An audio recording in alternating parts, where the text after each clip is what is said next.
নমস্কাৰ সকলোকে অগ্নিনাথ শিৱ মন্দিৰলৈ স্বাগতম। আজি পুনৰ আকৌ এষাৰ কথা জনাবৰ বাবে আপোনালোকলৈ ভিডিঅ'টো দিছো। আচলতে বহুত ধৰণৰ এনেকুৱা কথা থাকে, আমি সকলোবোৰ নিদিওঁ, তাৰে মাজত দুটা এটা কেতিয়াবা দিবলৈ মন যায়। বাবাৰ কৃপা প্ৰাপ্তি যেতিয়া হয়, আজি তেনেধৰণৰ এটা কৃপা প্ৰাপ্তি আপোনাক দেখাম। ময়ো এতিয়ালৈকে ভালধৰণে তেখেতলোকৰ শুনা নাই, খালি তেখেতৰ মুখেৰে শুনিলো। অহাৰ লগে লগে কনমেণ্টটো মূৰত জতা জতা দেখি মন কৈছে যে দিলে বাবাই। তেতিয়া তেওঁ কৈছে নহয় মই বাবাক খুজিলো বোলে। তেওঁ কৈছে নহয় বোলে মই বাবাক খুজিলো। আৰু খুজিলে বোলে কোনো বিশ্বাস নকৰে বোলে মই বাবাক খুজিলো, প্ৰমাণ দিয়া। আৰু তাৰপিছতে বাবাই দিলে বোলে। এতিয়া বাকীখিনি ভালদৰে শুনা নাই, তেওঁৰ মুখেৰে শুনোচোন বাৰু। নমস্কাৰ সকলোকে। আপুনি ধৰি দিয়ক।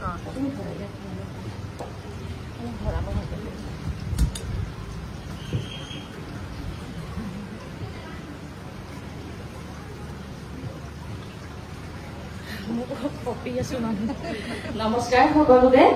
অগ্নিনাথ বাবাক প্ৰমাণ পাই কেনে মই আজি বাবুটোক 6 মাহ চলি আছে তাই গুৱাহাটীৰ পৰা লৈ কেনে হাজবেণ্ডৰ লগত আহিছো।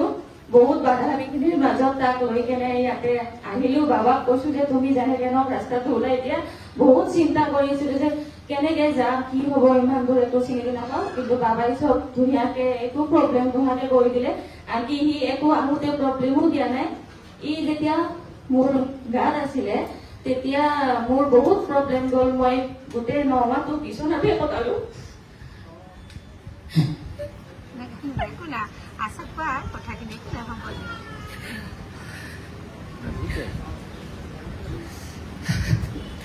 মানুহে বিশ্বাস নকৰে।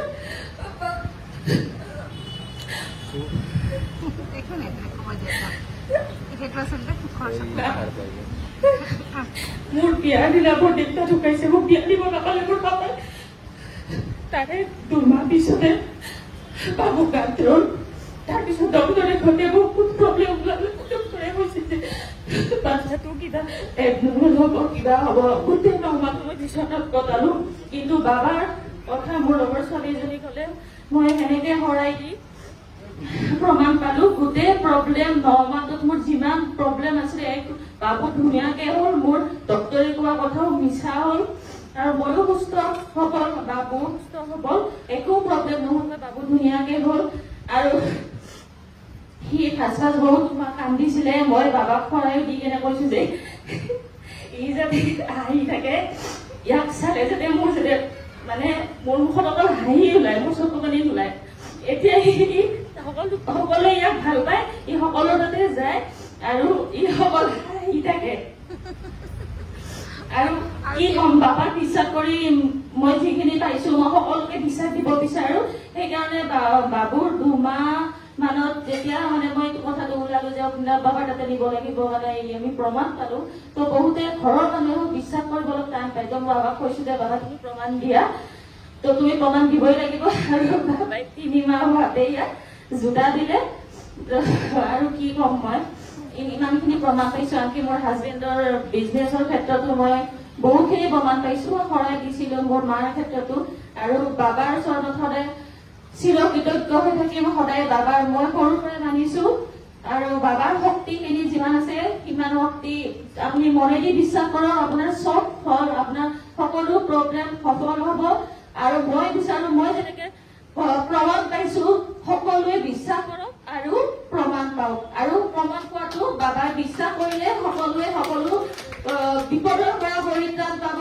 আৰু মই বিচাৰো গোটেই যিখিনি বহুতো মহিলা আছে যোনে সন্তানৰ কাৰণে বহুতো দুখ কৰি থাকে কিন্তু খুলি কব নোৱাৰে, মই সকলোকে কব বিচাৰো আৰু কৈছো যে বাবাৰ ওচৰত আপুনি মনত বিশ্বাস কৰি শৰাই দিয়ক আৰু বাবাই আপোনাক ফল দিবই, যেনেকে মোক দিছে। অনলাইন দিছিলো, শৰাই দিছিলো। আজি বাবাক দেখাবৰ কাৰণে বাবুক লৈ আহিছো মই। দেখুৱাইছোন জতাকন দেখাই দিয়া ওচৰতে কিমান মানে দিছে আৰু দুটামান এটা ছিঙি গৈছে। ইমান মানে এটা আহিম বুলি কোৱাৰ কাৰণে মানে নেক্সট দিনাখন এটা ছিঙি গ'ল। আহিম বুলি কোৱাৰ কাৰণে ইয়াতে এটা দিছিল, দীঘলকে আছিলে ইয়াতে।